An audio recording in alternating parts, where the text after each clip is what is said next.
It was a bright Saturday morning, and Marcus and Alicia Carter were driving through the suburbs, their hearts full of hope. They had saved for years, worked double shifts, and finally found the house of their dreams.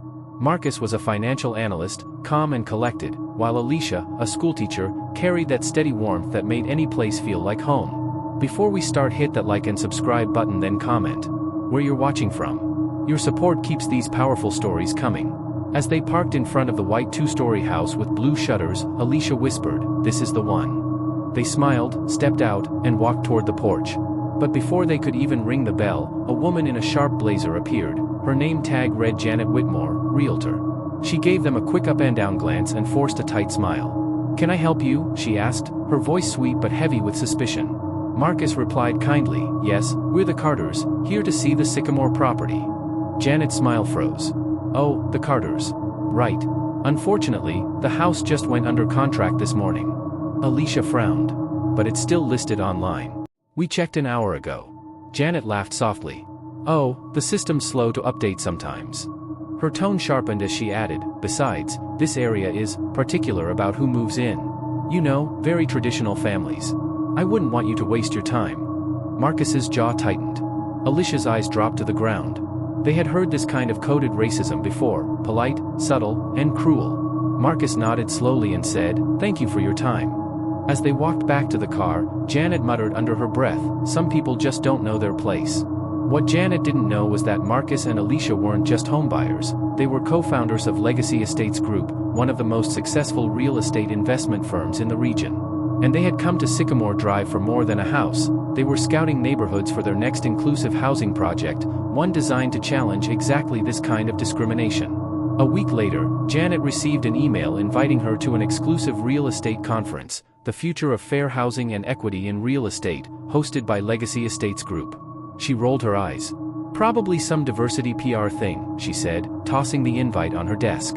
But the event promised big investors and networking opportunities, so she decided to attend. When the day arrived, she strutted into the ballroom, drink in hand, flashing her confident realtor smile. The host stepped up to the podium. "Welcome everyone. Today, we celebrate the new leadership in our real estate community, the people reshaping what homeownership means in America. Please welcome the founders of Legacy Estates Group, Marcus and Alicia Carter." The sound of their names froze Janet mid-step. Her glass trembled. She turned toward the stage, and there they were. The same couple she had turned away, now standing in front of hundreds of top realtors and investors. Alicia smiled gracefully as applause filled the room. Marcus's voice was calm but firm. "When we started Legacy Estates, we knew what it felt like to be told we didn't belong. We've been turned away from neighborhoods we could afford, judged by the color of our skin instead of the content of our qualifications." Alicia stepped forward, her voice steady and warm. "But instead of getting angry, we built our own agency. One that welcomes everyone with integrity and fairness. Because no one should ever be told they're not the right fit for their own dream." Murmurs rippled through the crowd. Janet's throat tightened. Marcus continued, "And today, we're proud to announce that Legacy Estates Group has acquired Whitmore Realty Group." Gasps erupted. Janet's face drained of color. "Effective immediately," Marcus said, "we'll be restructuring the company to reflect the values of fairness and equality." He looked directly at her and added softly, "Starting with leadership." Cameras flashed. Reporters leaned forward. Alicia walked off the stage and approached Janet, her tone kind but firm. "I believe you told us the neighborhood was very particular, remember?" Janet stammered, I didn't mean," Alicia smiled faintly. "You did. But that's okay. We mean something different now, opportunity. Everyone deserves a fair chance to build their dream." The crowd applauded again, the sound like poetic justice echoing through the room. Later that evening, as the event ended, Janet sat alone, staring at the termination notice in her hand. Everything she built on exclusion had crumbled in one afternoon. Meanwhile, outside in the golden sunset, Marcus and Alicia stood beside their car, hand in hand. "You think she'll change?" Alicia asked softly. Marcus exhaled. "Maybe. But this was never just about her. It's about everyone like her." Just then, a black SUV pulled up beside them. A man in a gray suit stepped out, his tone low and serious. "Mr. Carter, Mrs. Carter," he said, handing them an envelope. "You've made powerful enemies. There are people who don't like what you're building." Alicia frowned. "Who are they?" The man's eyes darkened. "They own more than you think, banks, agencies, even lawmakers. The kind of people who believe equality is bad for business." Marcus opened the envelope. Inside was a list of names, each one more powerful than the last. At the bottom was one that made him freeze. Whitmore Holdings International. He looked up, voice calm but burning with resolve. Then we know where to start. Alicia nodded, her hand tightening around his. Let's show them what happens when you try to close the door on progress. The narrator's voice cut in softly as they walked away. They tried to deny them a home, but what they didn't know was that the Carters weren't looking for a house. They were building a legacy. And when legacy meets injustice, the foundation always shakes. The camera zooms in on the envelope, the final name glowing under the streetlight, Whitmore Holdings International. The story picks up a week later, and things had only gotten stranger. Marcus and Alicia Carter sat in their office at Legacy Estates, that same envelope still lying on the desk. The list of names wasn't just business rivals, it was a network. Developers, investors, political donors, all connected to Whitmore Holdings International, the same parent company that once owned the agency they had just acquired. Alicia looked uneasy. Marcus, this isn't just about real estate anymore, she said softly. This is power. Money. Influence. Marcus leaned back, his jaw tight. Then it's exactly where we need to be. That evening, as the sun dipped below the skyline, Marcus got a call from a private number.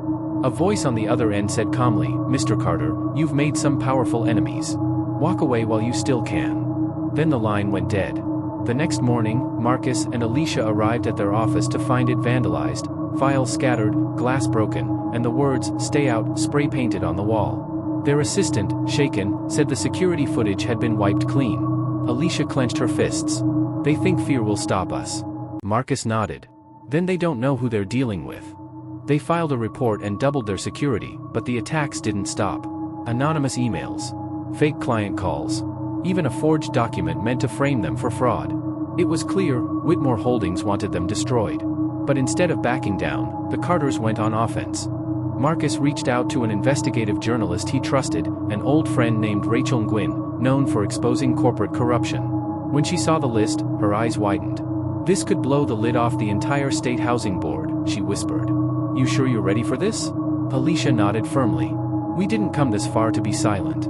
For weeks, they worked in secret, compiling proof of discrimination, shell companies, and bribes buried under Whitmore's empire. Then, on the night before their public press conference, Rachel called with urgency in her voice. Marcus, I think someone's been following me. Static filled the line, then silence. The next morning, Rachel's car was found abandoned near a bridge, her laptop gone, her phone smashed. The police called it a possible robbery, but Marcus knew better. He stared out the window, anger burning beneath his calm exterior. Alicia touched his arm gently. They're scared. That means we're close. Later that afternoon, the Carters stood before dozens of cameras and reporters. Marcus stepped up to the podium. We started Legacy Estates to fight discrimination in housing. But what we found was something deeper, a system designed to keep people like us out, not just of homes, but of power. Alicia's voice followed, steady but full of fire. For every door they tried to close, we built another one. For every wall they raised, we turned it into a foundation. This isn't just about real estate, it's about justice. As they spoke, the live feed hit millions of views. Social media exploded. #LegacyTruth trended worldwide. That same night, federal agents raided Whitmore Holdings' regional office on charges of fraud, discrimination, and bribery. The news anchors couldn't get enough of it. The Carters exposed real estate corruption empire. Justice, finally, was turning. Days later, Marcus stood in his office again, looking out at the city lights. Alicia joined him, holding a folder. We did it, she whispered. Rachel's work didn't go to waste. Marcus smiled faintly. She gave us the truth. Now the truth belongs to everyone. But before they could celebrate, their assistant rushed in. You both need to see this, she said, turning on the TV.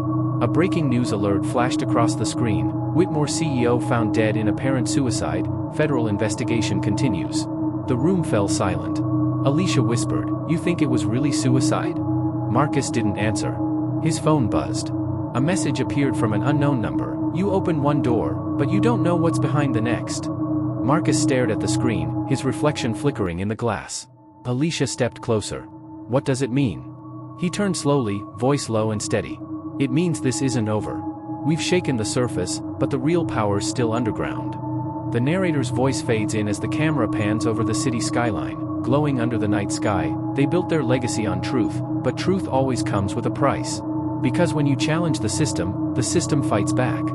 Weeks later, the investigation concluded, Whitmore Holdings was dismantled, dozens of executives arrested, and Rachel's missing files mysteriously mailed to every major news outlet in the country. Standing before the agency's grand opening sign, Legacy Estates, a future built on fairness, Marcus smiled at Alicia. "We didn't just win," he said quietly. "We changed the game." Alicia nodded, her eyes glistening. "And we did it our way." As the ribbon was cut and cheers filled the air, a black car rolled by slowly across the street, its tinted window lowering just enough to reveal a familiar silhouette, still watching. Comment below if you know you enjoyed the story. Also, don't forget to follow, subscribe and turn on the notification button for more stories coming up.